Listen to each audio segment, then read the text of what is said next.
आपने एक प्रतिकूल क्रिया नहीं करूंगा, आप समझना, ये आपके पास संपत्ति नहीं है।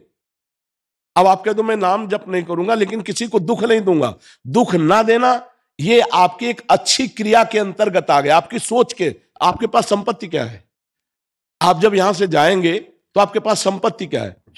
तो इसीलिए कि 10 मिनट 20 मिनट, अगर 20 मिनट भी शुरुआत कर दी राधा राधा राधा राधा, तो आप खुद अनुभव करना। महाराज ये क्वेश्चन है, हाँ खूब पूछ लो। महाराज मतलब लोग ना फायदा उठाते हैं, मतलब जैसे मेरा भोलेपन का लगता भी सीधा साधा अमेरिका से आया है, इसको क्या पता है। तो मेरी बात समझो, उठाते हैं फिर गुस्सा बढ़ाता नहीं, गुस्सा नहीं, आपको आनंदित होना चाहिए।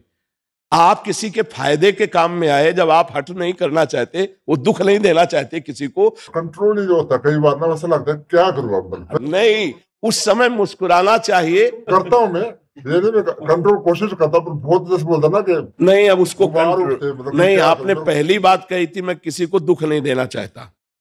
अगर आपका फायदा उठा रहे तो धन्य भाग है, आप किसी के फायदे लायक तो बने।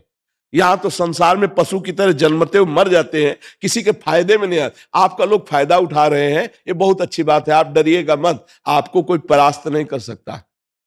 जब आप किसी को दुख नहीं देना चाहते तो आपको कोई फंसा नहीं सकता। हाँ, लाभ ले ले तो धन्यवाद है, जैसे वृक्ष के नीचे कोई छाया ले ले, कोई पत्ता ले ले, कोई फल ले ले, कोई फूल ले ले, तो धन्य है, भगवान ने आपको ऐसा बनाया कि दूसरे आपसे लाभ ले रहे, नुकसान तो नहीं हो रहा किसी का। तो आपको गर्व होना चाहिए कि हमसे लाभ ही ले लो, लूटो हमें।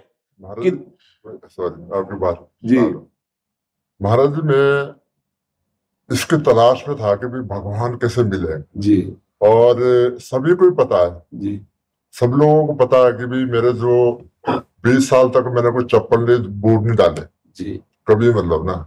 और मैं एक मजदूरी करता था, पत्थर तोड़ता था, रोड बनाता था। जी, हम 7 भाई थे जी, तो कभी सोचा नहीं था कि इतना मिलेगा।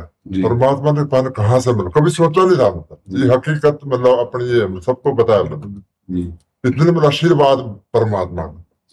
पर लेकिन मैं सोचता था कि एक बार उसको देखूं कैसा कैसा, मतलब उसकी तलाश में था मैं हमेशा। मतलब कि भी तो मैंने एक सिद्धांत बनाया था लाइफ पे कि भी किसी को हट नहीं करना और मेहनत करनी है।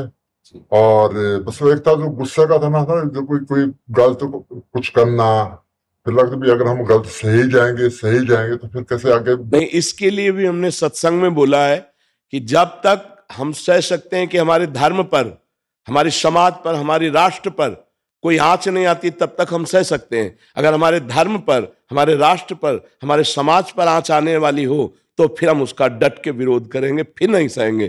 थोड़ी हमारे ऊपर कोई गाली दे दे या हमसे कोई थोड़ा सा लाभ ले ले, हम उसको सह लेंगे, लेकिन हमारे धर्म की हानि हो रही हो, हमारे राष्ट्र की हानि होने वाली बात हो, हमारे समाज में हानि पहुंचने वाली हो, फिर हम बर्दाश्त नहीं करेंगे। इसके लिए तो कई बार सत्संग में बोला है।